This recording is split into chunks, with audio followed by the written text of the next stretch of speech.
Welcome to August Power Hour. I am Tessa Chappell outside Indianapolis, Indiana, and joined by Meggan Jacks, who is in Seattle, Washington. So we're going to do two layouts tonight, and this afternoon, I'm going to go first. So we'll flip down to my table. And so today I'm going to be working with my demonstration layout that I posted was with the Birthday Bonanza collection. And I had some pictures from my grandma. Her birthday was a couple weeks ago. She turned 92. And when I saw the pictures and she had the pink and a sombrero and the smiles on her faces, I knew that this collection would work out well. So sometimes some of the mats are pretty large, and I was flipping through and I liked this one. You know, it's a large statement, happy birthday, but she is 92. So it could work with the layout. Of course, I'm always looking for something that's a little bit simpler in design to get the pages done, but I still like to play with the tools and use some of the elements. And so that's what we're going to be working on today. So this was one sheet of paper and one piece of cardstock underneath here. So if you choose a double-sided sheet of paper, there's a couple of things. It can be a little bit tricky, actually. You want one that does not have a direction to it, or you're going to get a different direction between the top piece and this piece right here. Now, some directions can go vertical or horizontal, and that's fine as long as you know. If you have words or maybe some stripes, it's going to be a little bit more obvious. And it's nice that the other side has more of a complementary tone on tone. Coordinating or contrasting patterns may not work that well together. So for today, in this, I'm actually going to flip it. So those of you I know can be a challenge with vertical photos, which is what I had for her birthday. Today I'm going to be working with some that are horizontal. Meggan and I's layouts both today used vertical, but they could both be flipped if you need to work in pictures of different sizes. So one thing I had over here is this picture that came off my phone. I wasn't really going to be able to stretch it to fit this 3.5 by 5. And so I kept it small, I matted it, added in a little bit of the rickrack. So it gave it a little bit more beef to line up with these three photos. Sometimes photo placement is a little bit challenging, but I knew these kind of went in order. I wanted this one to be the one in the center. I wanted to be the focus. If your smaller one is maybe more the focus, it could be in the middle. This would be a peekaboo spot. So here at the top, I left it 4x6. I don't have my pictures down here. I will when I put it in the album. I'll be able to flip it and keep in 4x6 here too. So if you don't have a mat that you want to use, 4x6 photos would work nicely at the top, or you can cut them down and have them side by side. I like to play with my punches too, even with a simple layout. So I use 3 different punches here. I'm going to choose an edge style border to layer underneath the top piece. I have a chain style. I wanted to throw in some of the balloon and stars. It's a new punch we just had. I could throw it up here. And then when I needed to have a little bit more accent down here, I got the double rickrack. It's one of my favorite punches that we have because it can add in just a little bit of design, maybe across the bottom, or if you need to make a photo spot a little bit larger. Today, I am going to be working with some pictures when I took him to space camp this summer. This is one of my twins, he's 14. He's been going to space camp for 3 years now, but they got a new building this year. So these are the pictures I took when I dropped him off. So you can see over here, I've kind of been working on laying them out for the layout as I did it traditionally, the layout with the vertical photos. So for the vertical photos, if you want to have them to mat on your strips right here, it's a 3.5 by 5. So a 3.5-inch photo trim will fit in those spaces. And so I trim these down. This one I'm not able to trim. I would have to go back and reprint it and make it a little bit smaller. So I decided I went ahead and mat it in some white, and I'm just going to kind of make it more of that statement in the middle. For my picture up here, I don't have a 4x6. I decided not to use a mat. I'm using US of Yay paper. It did not come with a mat pack.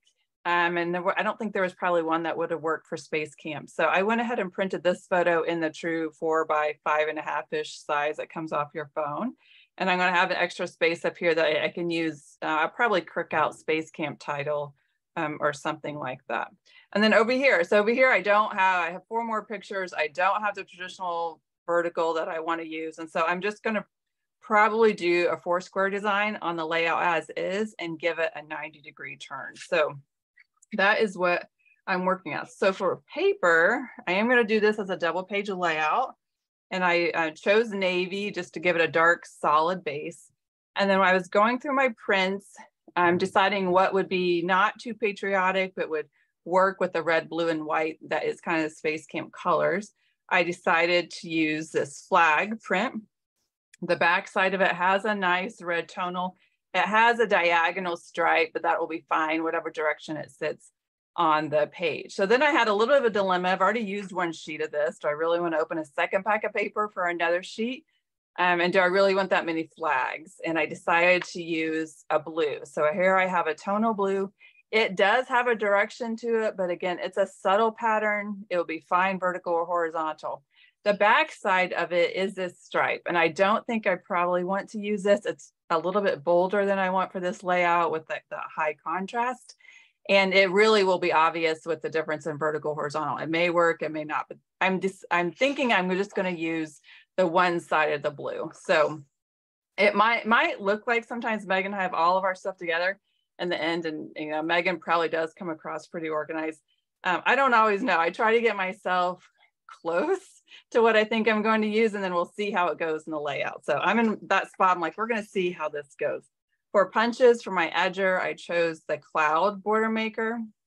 I chose it because it's solid. I'm going to tuck it in and it won't have cutouts in here. I have to worry about seeing the paper underneath. So I chose Cloud. And instead of a chain border like I showed with the balloon and stars, I've pulled out some laser borders. So maybe you have laser borders or border stickers that you want to use. I pulled out some that might be options out of the US of Yay pack.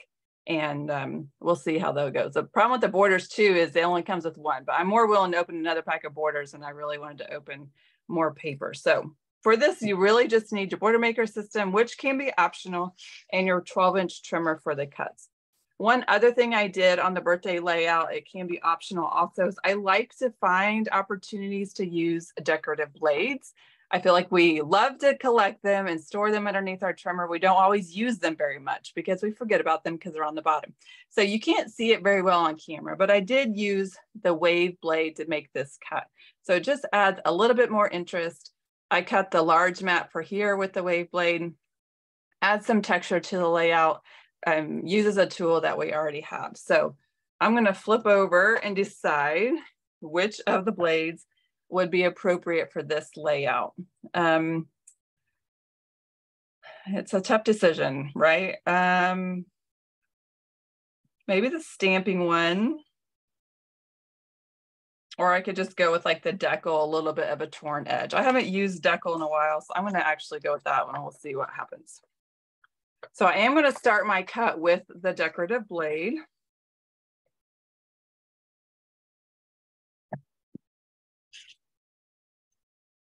And I'm going to make my first cut at 4 inches.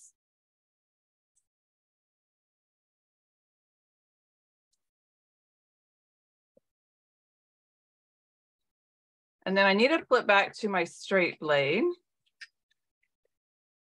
And I need to pull my arm out. Because I'm going to use a straight blade, I want to cut the remaining sheet of this down to 7 3/4. So I have my straight edge over here, going to 7 3/4. So that's one of the larger markings. And I'm just going to give myself a straight cut to clean up this edge at that measurement. I'm not going to throw this away. You never know. I might be able to use, I didn't bring a mat. I used these to decorate the variety mat and the birthday one. I don't know, but I might be able to stick it on my page somewhere. So I'm going to keep it close.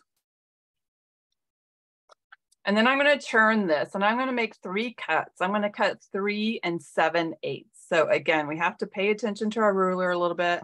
I know some of you get a little mixed up in how to measure. Remember, when you're looking at your trimmer, all these little lines are 16ths. There's 16 of them between the inch marks. And then there is the one that's a little bit longer. That's an 1/8. A little bit longer than that is a 1/4. And we get down to the half. And so what I do when I'm looking for 7/8 for the 1/8 inch is I kind of start at the half and then I jump my way over by the 1/8. So I know that the half is 4/8. So it's 4, 5, 6, 7. So I'm 2 little lines away from the 3, except I actually want to be at the 4.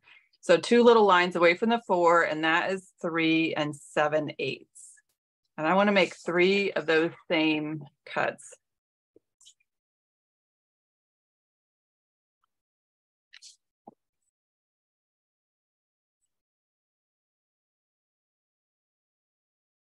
It's going to give me a little bit excess here. Again, save that strip. You might want to put it on your layout somewhere. But otherwise, that is all the cuts we need to make for the first sheet. If you're making a double layout and you want to do a second sheet, we're going to repeat all of that again. So for this, I know it has it does have that stripe, so I have to choose. I'm going to have a fat strip, and I want to make sure my fat strip actually will kind of cut across those lines. So I have it turned. I put my decal blade back in, and I'm going to cut at 4 inches.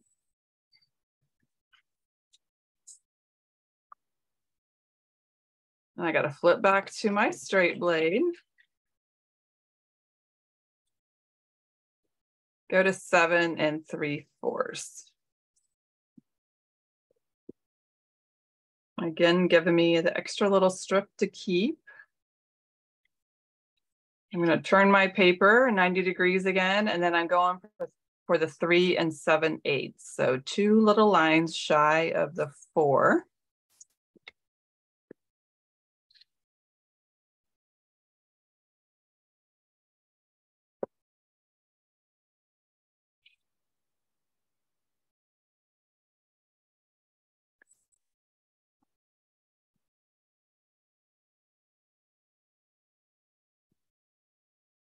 So I have all the main pieces I need for those. So before we start adhering, and the directions I had you here the next step, but we can go ahead and punch our borders next so that we're prepared.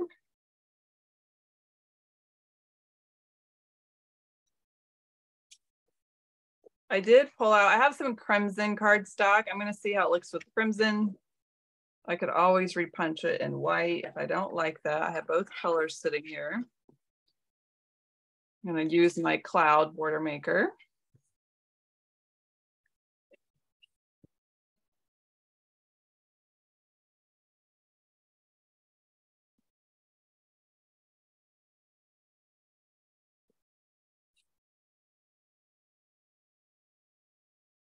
And I'm going to trim this just wide enough to layer. So I suggested about 1 inch on your handout. I'm going to go a little bit past the 1 since some of the cloud puffs are kind of long.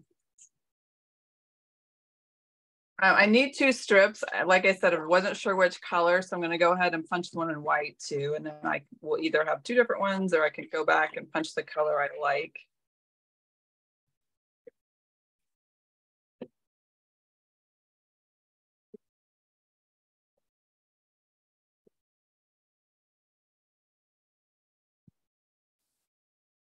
Are you guys good at visualizing what you want at the finished product, or do you end up changing your mind?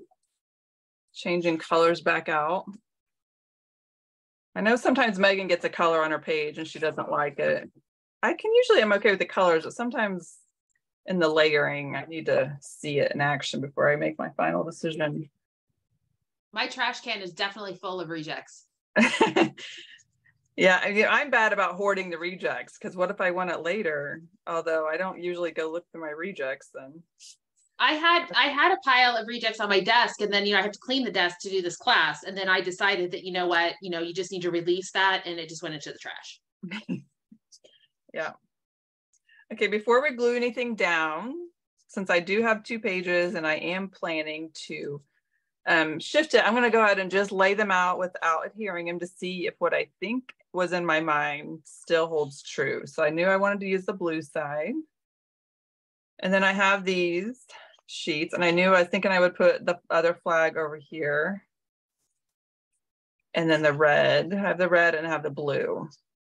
So if I was doing a 1-page layout like I showed you, this is how the 1 sheet of paper would lay out.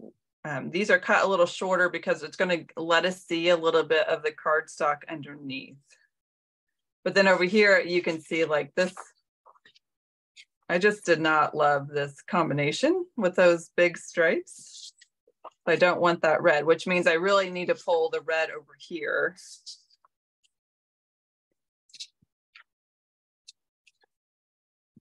Probably pull the flags over there. And then I have blue over here, but do I really want 3 blue? I don't really want 3 blue, which probably means then I have to have a blue over here.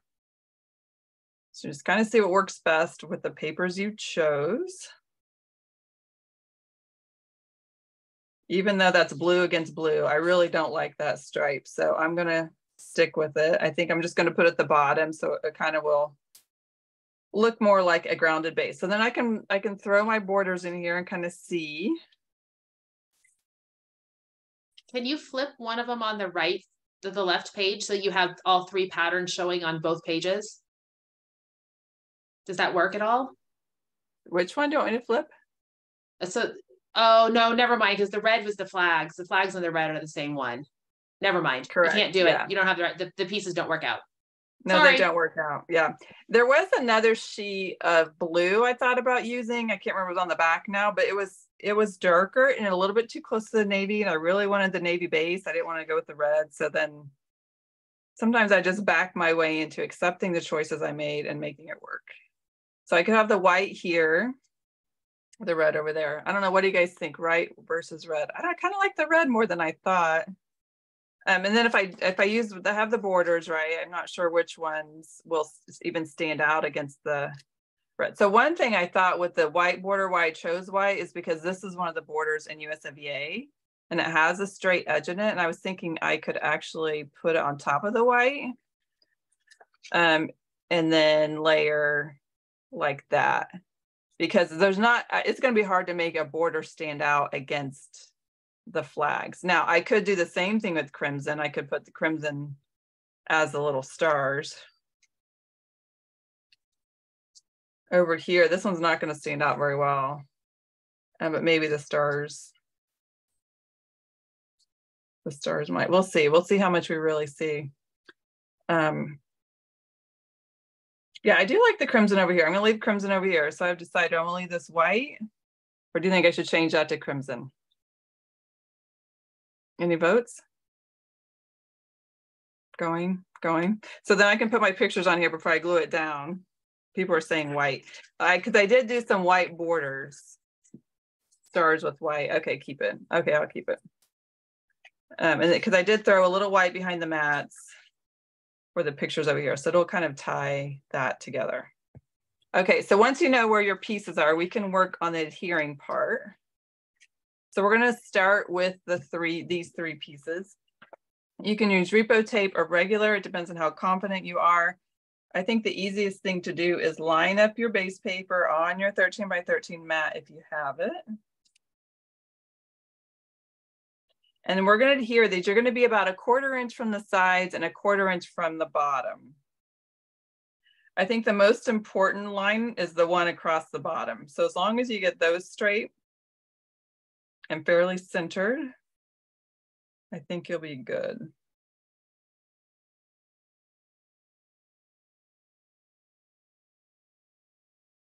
I'm going to start and just work my way over.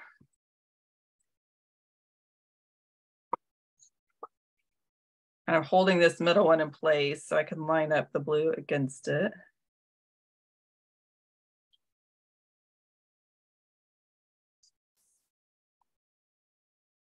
I'm going to work my way across. So the pictures, the smaller ones are 3.5 by 5. And the larger one in the middle, it's not really 4 by 6 because I printed it in the true format, and that's really more like 4 by 5.5 when you let some developers print your photos as the ratio the phone takes them. These are all iPhone photos. If I wanted to print it as a 4 by 6, I would have had to zoom in or zoom out a little bit.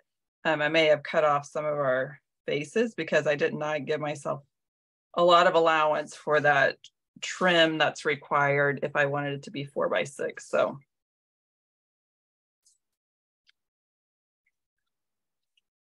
for this, I'm going to go ahead and adhere my border to the cloud. And I'm going to get my repo tape.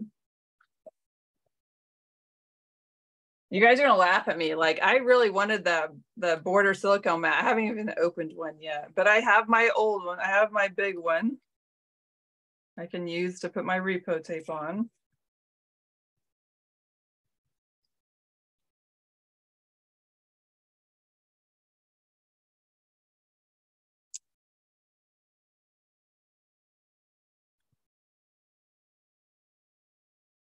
Because I'm not completely layering, I do need to kind of fit this and make sure this is going to be a very thin layer.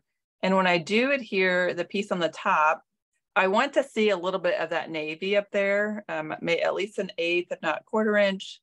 I might go a little bit on the smaller side since I'm using a fatter border. So where I can see where this paper kind of falls, I can see where the bottom is, and then I can use the cutting mat rulers to see where do I need to adhere my border. And so it looks like kind of the edge of this cloud is just above my 7 1/8 mark.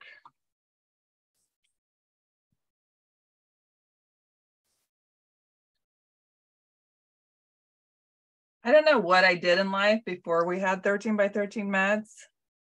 I think it helped I didn't teach anything then, so it didn't matter so much if I had to be exact in telling people what to do, because I use it all the time now. Now I can adhere the top, so it just gets a little bit overlap with that border.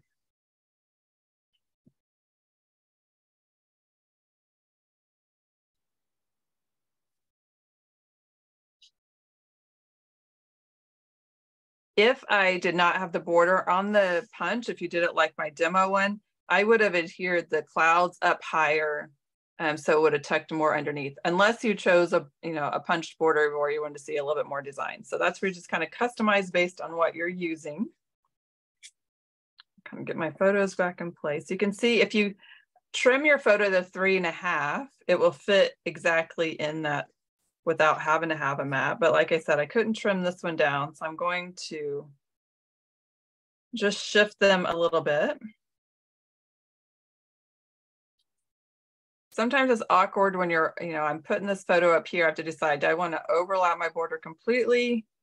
Or where do I want it to sit? Over here, like I said, I'll have the title. If I don't like where it's layering over my border, I could always double mat it if I wanted to have my mat kind of stick below. I don't know how to describe that, but sometimes I'm weird about wanting something to layer kind of and landing in the middle. I either want to be over the border or above the border, depending on how the layout is. So I'll have to think about that one. But let's work on adhering this side. So if it's easier, if you're doing it like that, you can just shift your whole paper, and I think I will. I think it's going to be easier for me. I'm just going to pull it all over here and work the same way.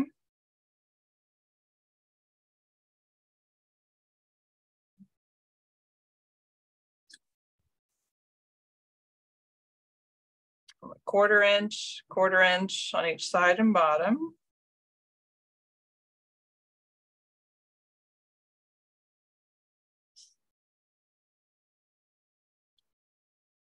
And I'll go ahead and work my way over in adhering.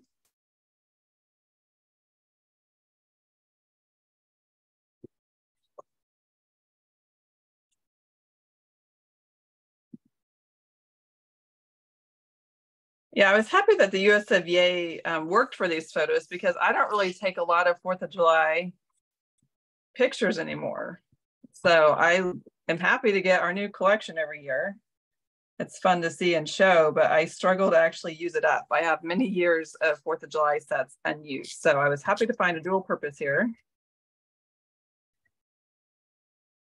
I do like the backside, like some of the stars and stripes could go for many other occasions.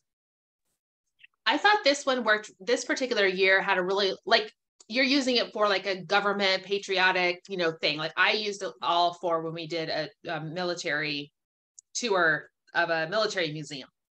Yeah. So I do think this collection really lends itself to, outside the whatever, so if you do have it, consider those military type things. So outside of the box for that 4th of July thing. So on this side, like I was talking about on the other one, I still want to have a little bit of the navy on the side, but I'm not layering my laser cut right on the cloud. And so I'm going to do a little bit deeper of an overlap. I just want to see kind of the peaked edge of it. So I think I'm going to end up sitting about at the 4.5. And that will work well. If it's easier, you can, look at this line up here. So it's about, I'm about 5/8 under the 3.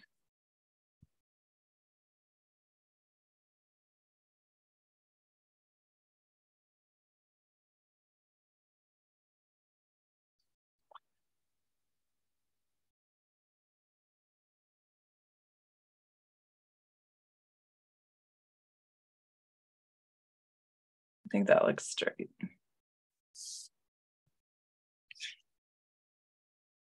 And then I can adhere on top of that. Or maybe I want to move it up slightly. I don't know. I think we're going to go up slightly. I don't think that's what I originally said. This is when I wish I could stand up.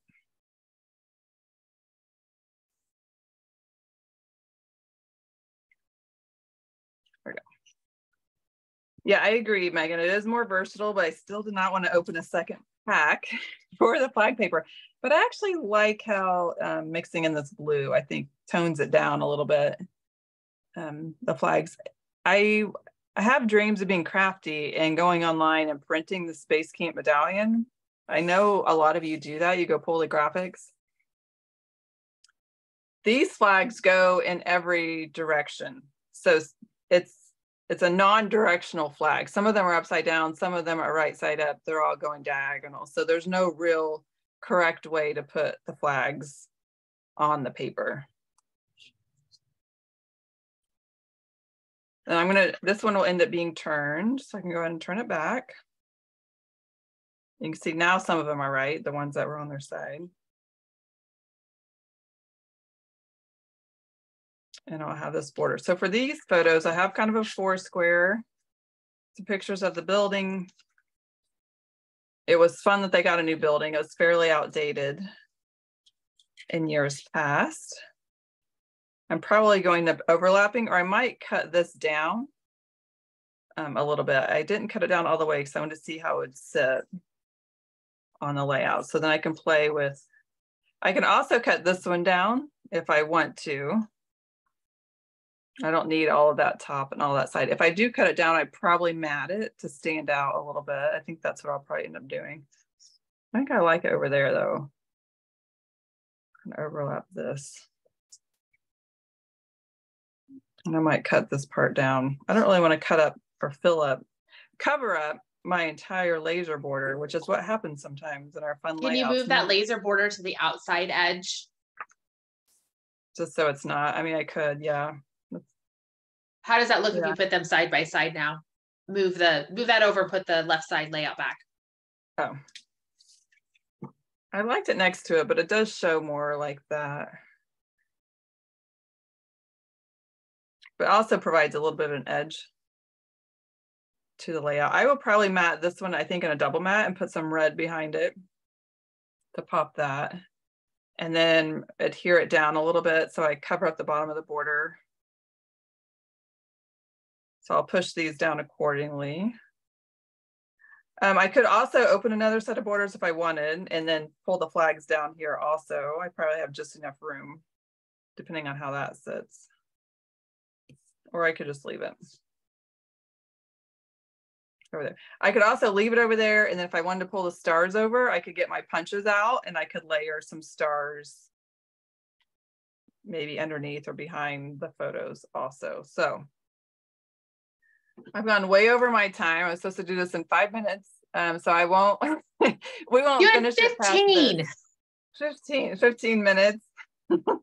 And my technological issues at the beginning cut into the time. So hopefully you guys don't have anything pressing to do this afternoon. But Hopefully you can find some versatility in this, and good luck with your final details. So we'll give it to Meggan, see how she does. All right, see how I do. Sounds kind of ominous. Yeah, so my layout today, hopefully you guys have it all printed off. I had to laugh a little bit because when Tessa and I do our layouts independently of each other, right? And we kind of like at this last minute before we're like, do you have the handout done? Because I'll ask her like, how much more time do I have to get this handout done? And so she sent me her picture. I'm like, oh, well, I hope they all have vertical pictures because here's mine with all these vertical photos, but definitely like Tessa showed you, they could all be rotated. Mine's very much the same way. So I showed you a single page layout on the handout itself, but you'll see there's a little sketch on there that shows you what the double page, and that's actually how I designed it. I started it with a sketch in Photoshop. I wanted to show that the movement of the circles, I thought that would be kind of fun. But then when the reality came to it, I was struggling to find vertical photos that went with the circles and everything. And so I found the cat photos, but only had enough for one page. So let me go ahead. I'm gonna switch over to my desktop and I'll show you everything. All right. So as I mentioned, I only had enough for one layout, which actually worked great because this is putting together scraps. You know, fur baby, I don't remember, is the cat stuff sold out too now, Tessa? It all went so quick that just the borders. There's still paper and stickers. There's still paper. Okay, good. Because you know, when the stuff sells out and you're like, oh, I really like this, and you're kind of figuring out how can I make these things work, having layouts that use scraps is wonderful.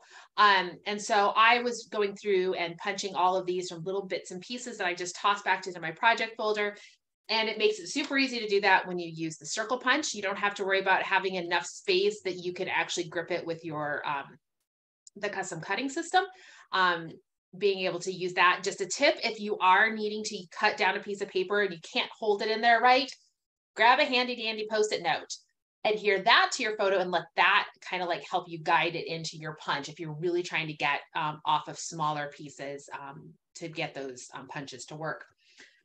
So, but for today's layout, I am going to expand this to 2 pages.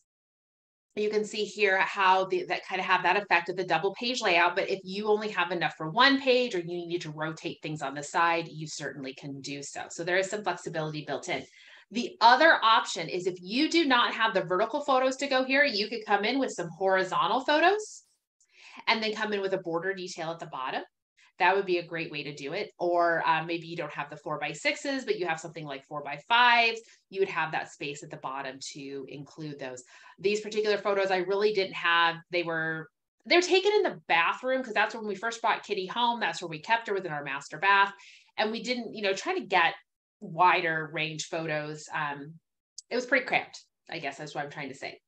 Okay, so for today's layout, or by sample for today, I'm going to use a jumbo circle to make a template. We're going to make a half moon template. I've got my custom cutting system circle. I have all 3 circles here. I've got my blades.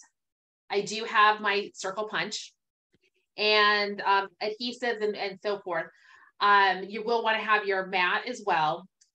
If you want to use a different shape, you certainly could here. I use circles. You could come in, any punched thing you could do. So you could just cut 1 circle and then put a punch on it. You see how I did that with the paw print. I matted all of my designer paper circles, but you don't necessarily have to. That is just an option. So I have some photos of Cody playing in at a beach in Washington last summer. And these worked great because I had vertical photos. So there's one set of photos. And then I had some photos I could cut the circles out of, right? I want to be able to cut some circles. And then I had another set of, oh my gosh, he got so dirty playing in the water and on the sand, on the beach. That was really where it all went downhill, was on the beach, right? And then I have some other photos that I'll be able to cut circled out of. I don't know which ones of these I'm going to use yet, but I can. I will figure that out as kind of we're going through. So yes, the circle punch is a 1 3/4 inch. Somebody asked about that. The circle punch is a 1 3/4 inch circle. So everything is cut, the measurements I give you are kind of based on that, but there are ways, if you only want to use your custom cutting system, You can cut your circles. If you cut, you can kind of figure out how the spacing is going to work. I have to look at my directions again to see.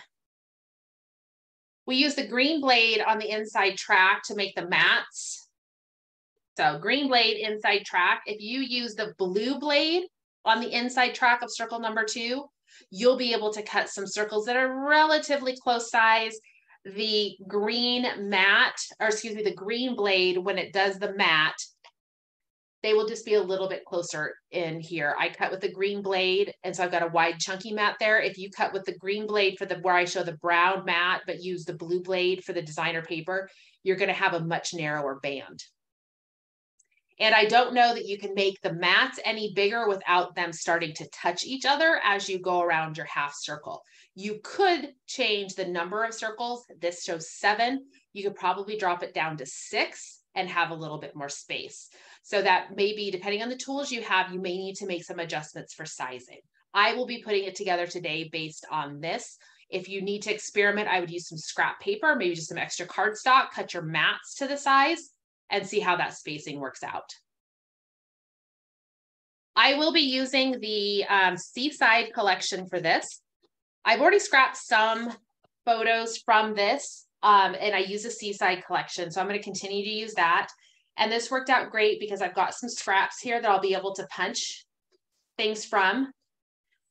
I have some full sheets I'll be working with. I'm going to use this wood toned paper to be my mats.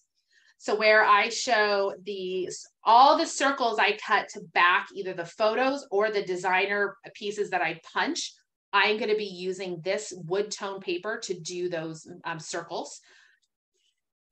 This is going to be the designer paper that I use at the top. In my sample, you can see here I use one of the tonal, the cat tree out of the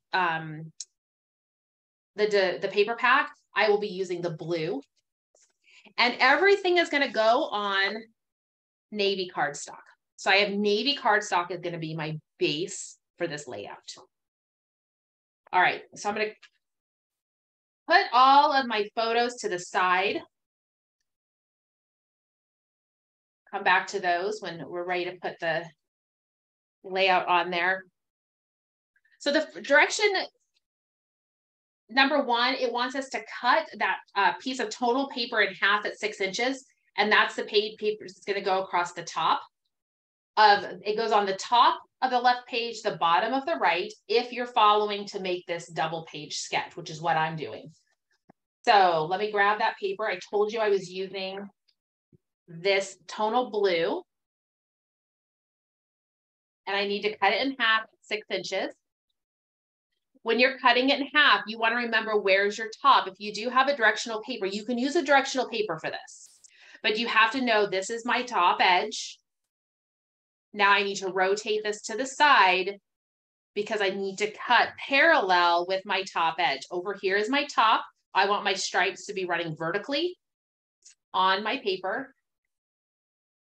If you've got that directional paper, make sure your top edge is to the left when you're cutting.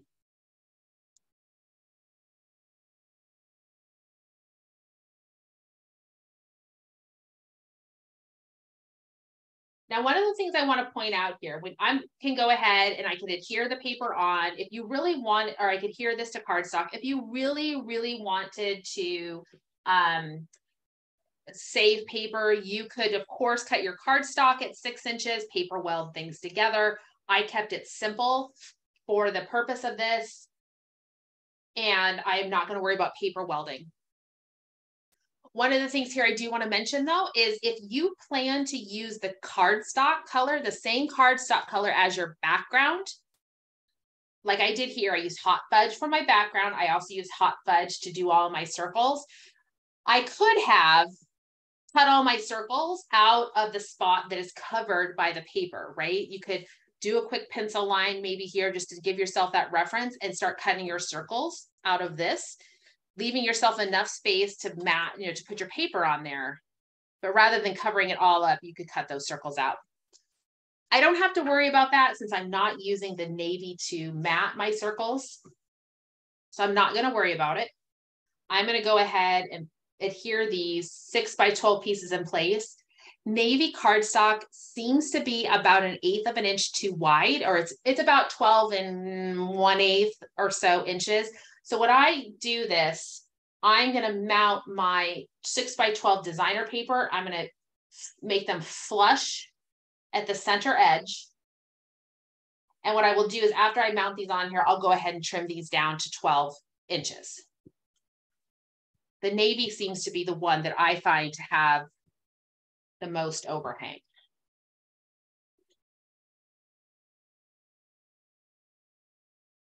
So it's going to go flush at the top, flush on the inside edge, and then I'll come in and trim off the outside edges where the navy is too long.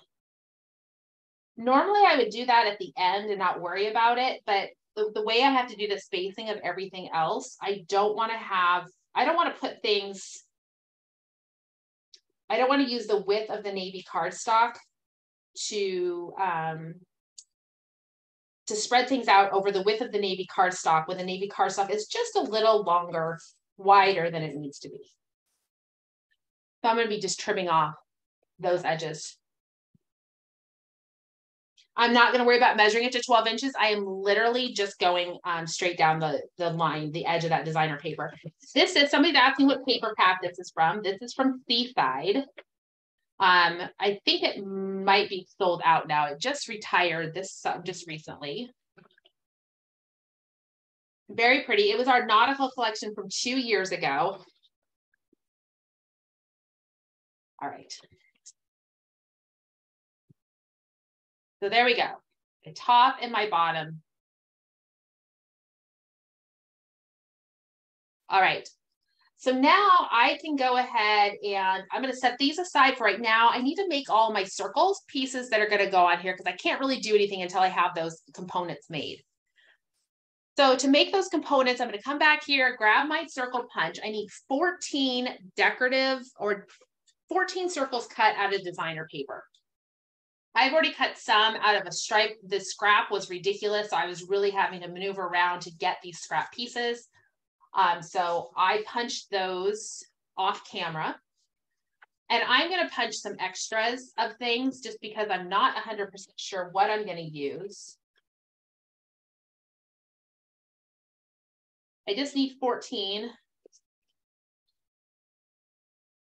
With the circle, sometimes I'll cut from the back because I want to line things up. I'm going to give myself 4 red. I really love the red. Cody was wearing a red shirt, so that's fun. The seashells, the opposite side is blue. I am going to use, well, I'm mostly going to use the seashells on this one because this blue doesn't quite match perfectly, but we'll see. When I cut these out, I'm going to move my punch around a little bit to try to find, you know, the pieces I like. So I'm going to cut that shell, the center, and cut that shell.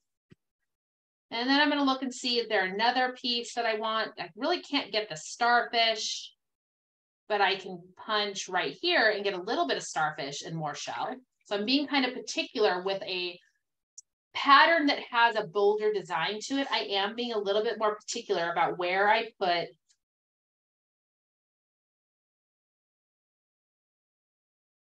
oh, let me see if I can get the sand dollar. There we go.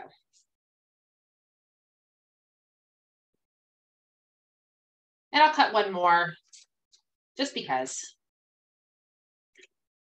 I'll flip it over to remind myself that there's blue there. And I do want some of this paper. See if I can get the crab centered. This is the one that the blue matches really well. I'm going to cut and get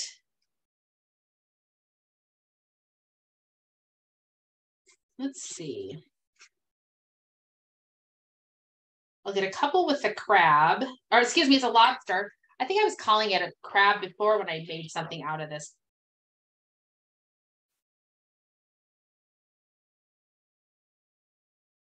And I cut the back side here to see.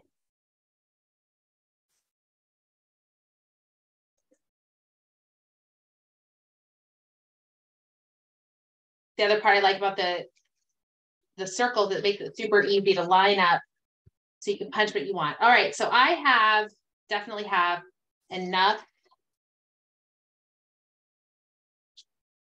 There's my 2.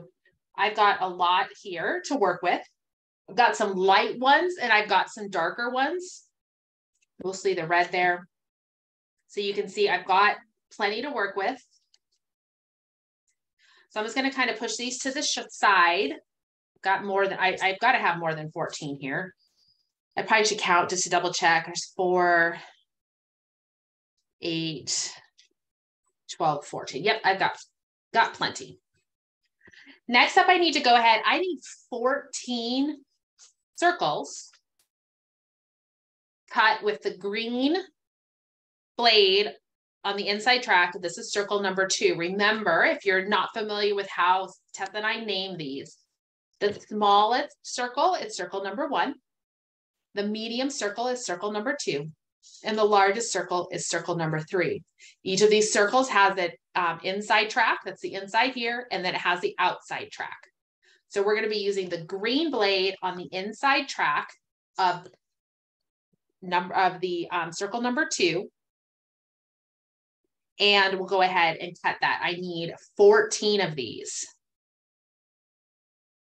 I am going to try to sneak these as many on here as I can. I think I can get everything I need, including the larger ones that I need out of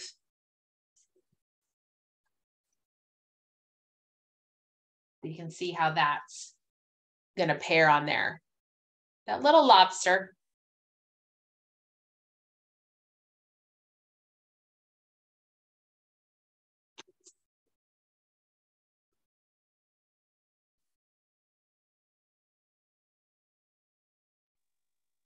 Cut 14 of these. I think you use that paper in class sometime, and you called them crabs then too. I did. I'm trying to, I want to say it was for something for CLS, but yes, it was. I used it for something for CLS and I was calling it.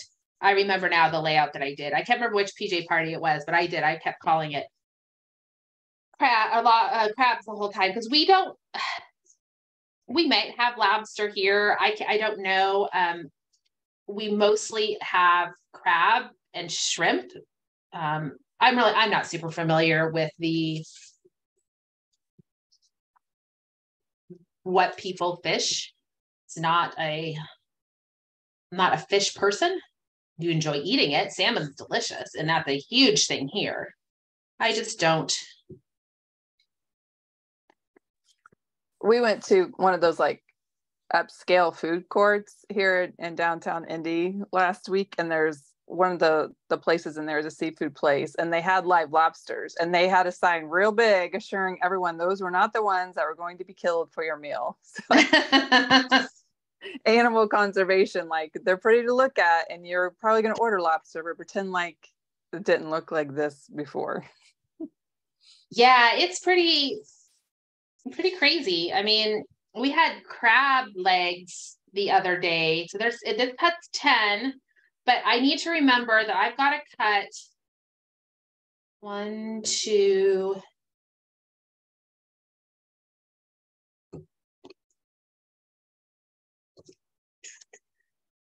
I think I can actually, I believe these 2 mats, I can cut this small one inside this big one and still have enough space to put a photo. So this mat will ultimately become a ring. You don't necessarily need to do that if you don't want to. I'm just going to try to conserve paper. So what I'm going to do is I'm actually going to I'm going to cut those out now because I want to make sure when I cut these final 4 circles that I'm not intruding on my bigger mats. So I'm coming in to cut, I need 2 4.5-inch circles. So that is actually coming down into step number 7. Yeah, I believe that's, yes, step number 7. I'm going to go ahead and cut those circles first because I just want to make sure that I don't run out of paper. I have a scrap of this piece left, but I know it's not enough to cut my circles from.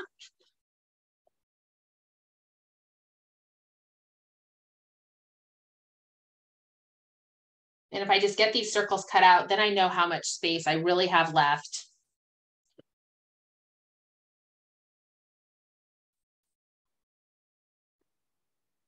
Yeah, I'm not sure that I would have been able to. So now what I'll do, I got them cut. I'm just going to pull them out and set them aside for now. I will come back with my other circles to cut the smaller ones out.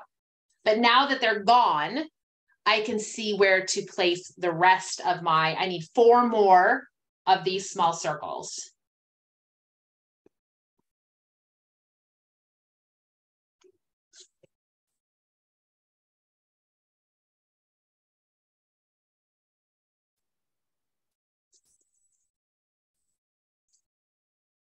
And just a couple more. I probably could cut out, additional from there, but then we're starting to just get too much. I appreciate conserving paper. When I'm on camera though, I worry about messing it up. So there's my 14 circles. I'm gonna set that scrap aside. Here, I need to go ahead and I'm going to cut the smaller pieces. And just because I'm on camera, I'm going to use a little bit of repo on the back side and just stick this down to my mat, so that I don't have to worry about it moving when I cut this circle out. So now I am cutting. These are the circles from step number 7. Now I am cutting the circles for step number 8 using the pattern number 3, template number 3. It's the largest one. And I am going to use the red blade on the inside track.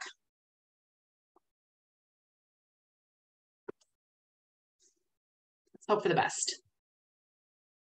Red blade inside track.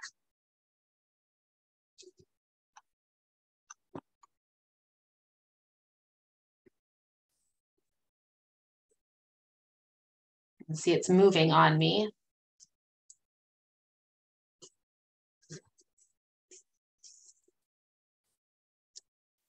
You're going to want to be careful. Mine moved on me a little bit.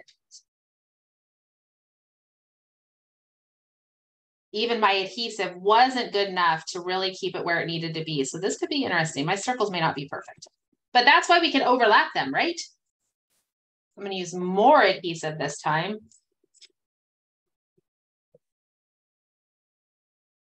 Line this up, center it on there as best you can.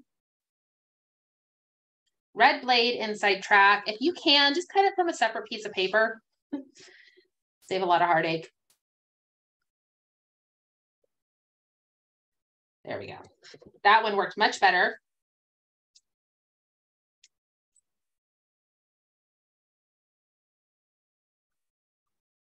Wipe off that adhesive.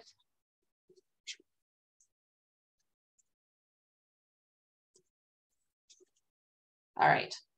So there's the map. All my circles are cut now. All right, so the next step that we need to do is we're going to jump back up. We have completed step number 3. We've got our 14 circles with the green blade. We've got the, well, we need to adhere those all. I'm actually going to wait to adhere them only because I don't know specifically which patterns I'm going to use. If you have your specific 7 cut, you can go ahead and map those. The next thing we need to be able to do is we're going to create a template. A half circle template, which is going to allow us to line these up in that half circle shape really easy. You don't necessarily have to do this, but I like to have things all lined up nice and neat. You need to have at least, it doesn't have to be a 6 by 12. That's a great size to use. I just have a piece of This is just the thinner of the cover sheet they give us now. And I am just going to use the jumbo circle. I'll slide this up so it's easier to see. Oops. And I'm going to come down here. I've got my circle, the dots all on my circle, giving me the points I can line those up, the point of reference. There are these manufacturing dots on there that help you with that. If you have the jumbo circle and you don't have yours marked, when Tessa sends the email out, I'll have her include the link to the video and the information on how you can do that. And that just makes it really easy. I'm going to line up that halfway mark on my sheet of paper here. I have it at the bottom. You could center it. You can put it on there wherever. You just want to make sure your paper's on there straight and that your line is, your halfway piece is there. We're going to use the blue blade and come in on the inside track and cut that half circle. It really helps if you get things. I did not get that lined up at all.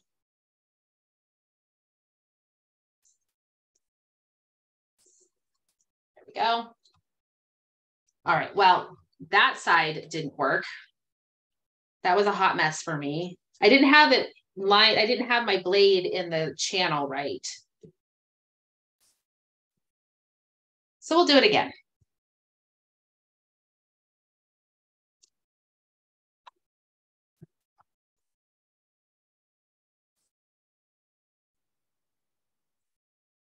There we go. And that is about an 8.5 inch circle, or 8.5 inch circle. If you have the circle cutter, you can use it. You can make a circle that way.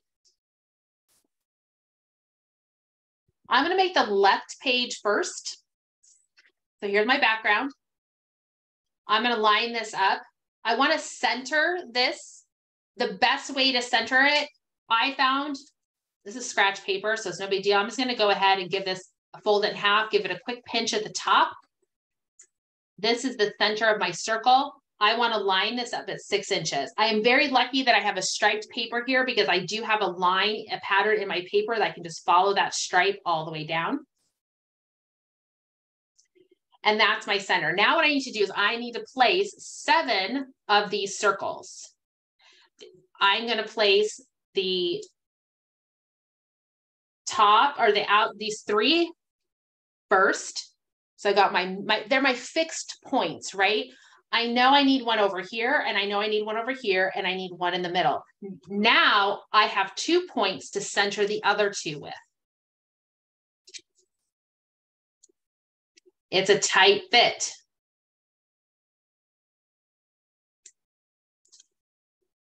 And I'll come in here with the last 2. You do overlap the 8.5 inch circle a little bit.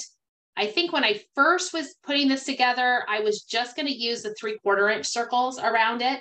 And they just sit on the very outside of this template. But if you use the mats, you need to overlap a little bit to get them to fit. And that should be good. So once you kind of have that reference in place, you can go ahead and use some adhesive. I am using repositionable adhesive because I want to be able to make adjustments if I need to.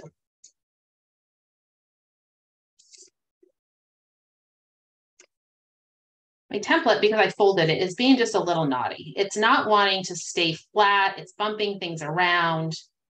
So I'm going to give it a quick fold the other direction so it'll stay flat on my page. I am making sure my adhesive, I don't have adhesive on that very edge, it's overlapping, so I'll be able to slide that template right out.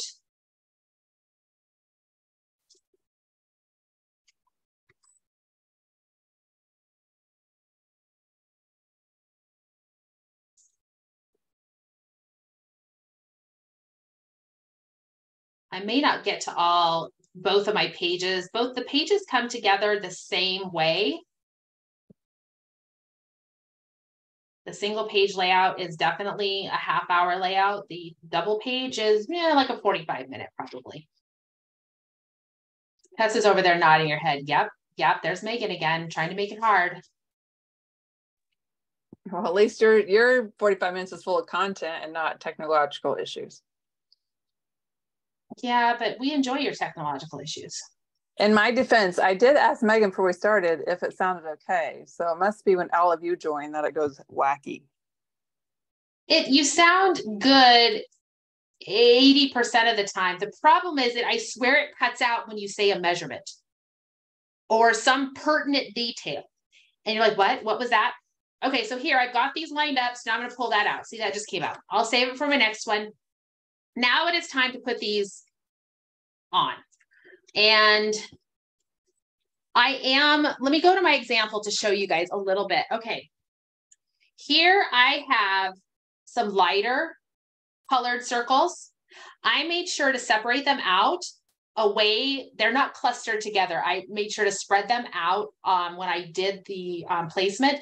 So I have more of the tonal, then a little bit of a white base print, a more tonal, a white base print, coming in with the, this darker blue, the lighter pinkish color, and then the orange. So separating those tones from each other. And I want to do the same here.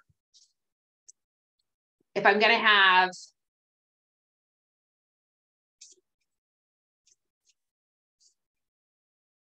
trying to figure that out. I do have some lighter, the lighter based pieces there. And there's that pretty little shell. And then I need to come in with a darker piece here.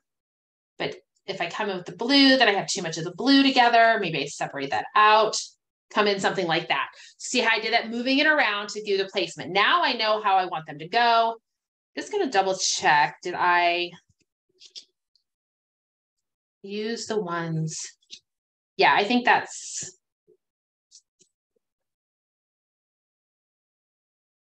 do that.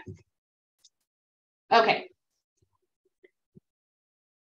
So now these can just be put on as such.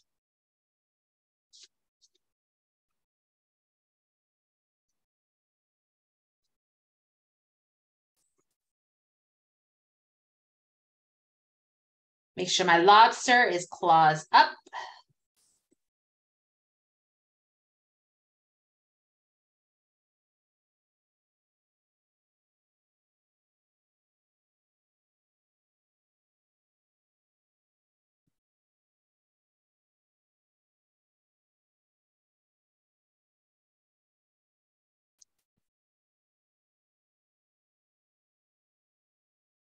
Okay, so now I have photos already.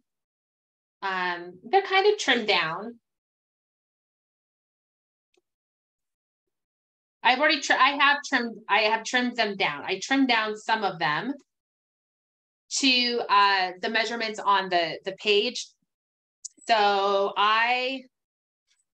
in step 6, they are 3 3 inch wide by 5 3/4 inch tall photos.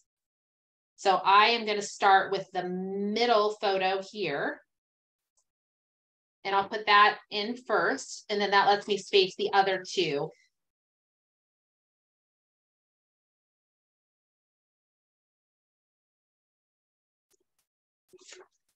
And then I need to cut the other photos. I need to trim those down using the circle cutters or the templates, not the circle cutters. I am not one to try to cut my photos with the circle cutter.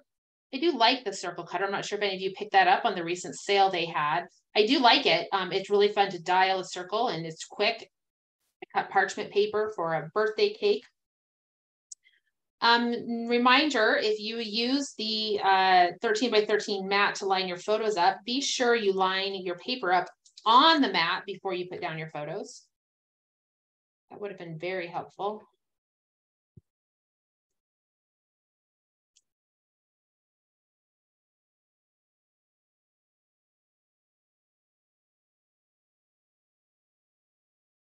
All right, let's set this to the side and I'm going to come in. I've got pieces here to use. I don't think it really matters if I match the mats.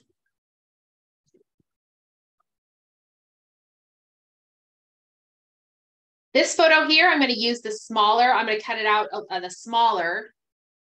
So to do that, well, let's cut the bigger one first. This is going to be my bigger one. So I am going to use circle number 1 with the red blade on the outside track. This is about the biggest size you can cut out of a 4x6.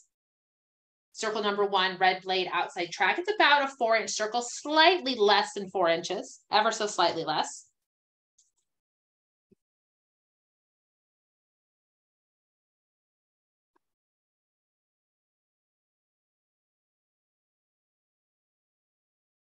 And then this one here, I'm going to do the smaller one. It'll go on my smaller mat. And that one, I need to use a circle number 3, which, there it is. I thought it ran away. Circle number 3 and the blue blade on the inside track. I am using, the blade combination I'm using is giving me the largest mat size that I can, giving me that 1/4 inch chunky mat. If you like a thinner mat, you can adjust your sizes.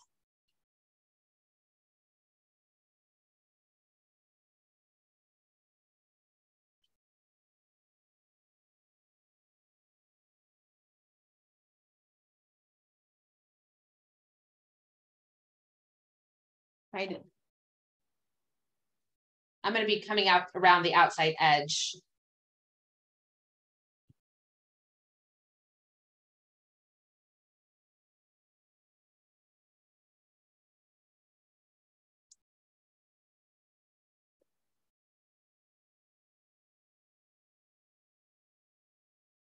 Yeah, so Ingrid's asking about those photos again. Yes, the photos are 3 1/4 by 5 3/4. So just trim down that 4x6.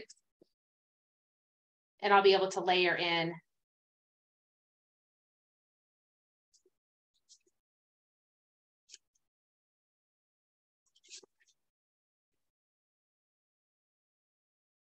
For this photo, I am making sure to get some adhesive that rolls over to the mat and onto the photo. We'll just get everything, make sure it sticks.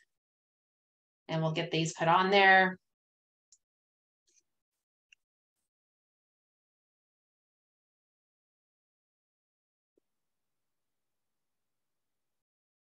Layer them as you need to. I will have space on this one. My other one, I didn't really have the right spacing to come in if I wanted to with an additional circle here. And I could come in with maybe another shell or something along those lines to looking to see what might, yeah, the shell might be a fun one to bring in there. Or there are some embellishments I could come in with such there, make a little cluster of the right in here.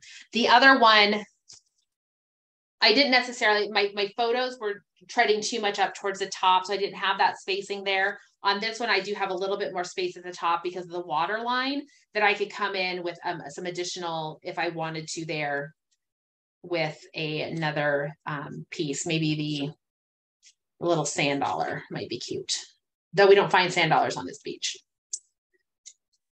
So that is essentially the layout. What I will do is I'm going to complete the other half of this layout, which is going to be basically the same thing, but reverse, flipped upside down for those same, but it all comes together. You actually can put it together the exact same way, but just make sure you rotate it before you put your photos on it. If it's easier for you to work with the paper at the top, just make sure you orient anything the opposite direction when you're putting your designer pieces on there. So that is my layout. I will have the rest of it to show you later, hopefully later today. So thanks so much for joining us today. Hopefully you had a good time as we fumbled through a few technical issues. We will definitely work on that for September. We'll just have Tessa use her phone to begin with.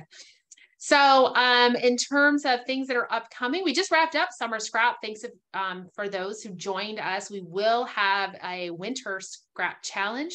It starts in January, but registration will probably open up in November or so, maybe late October. We'll see. We get through the Croptoberfest stuff. We do have a Croptoberfest project workshop that will be coming up later in September. So be on the lookout for that. Yes, thank you, Tessa. The hashtag is on your handouts, but please post in the ideas and inspiration group. Use the hashtag. We will do a drawing.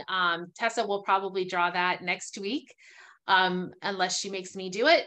And I would say you probably have a solid week.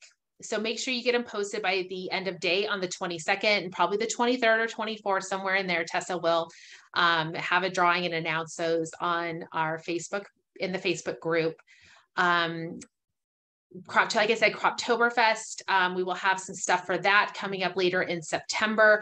Those products will go on sale for customers to order at the end of August 28th. I'm trying to think of what other specific things that we've got. Tessa, what else did we need to let them know about? I think you've covered the maximum amount of our ability to plan ahead right now. Yes. So we won't, yeah, we won't. Would you say secret box? Yeah. No, I said it isn't very far. Like, oh no. Okay. Yeah, no, we don't. It's very, right now it's a little bit challenging for us to plan out. We don't know. So I have had people ask me when will be the next page makers class. We don't know for sure until Creative Memories comes out. We've typically done one of page makers in the past based on the fall collection, but let us see what that looks like to know whether or not that's going to be. More than likely we will have one for the Christmas collection, but that doesn't come out usually until the beginning of October. So there will be some classes planned this fall. Just be on the lookout for those. If you are on Facebook, please go ahead and just like our Meggan and Tessa page. And also if you're a member of the Ideas and Inspiration group, those are always on there. And you can, of course, follow Tessa and I both individually on our respective Creative Memories pages. We have the Facebook pages for the scrapbooking stuff. All right. Thanks so much for joining us. Everybody stay cool, stay dry. And I hope everyone has an enjoyable rest of the week and lovely weekend. Thanks so much for joining us. We'll see you soon.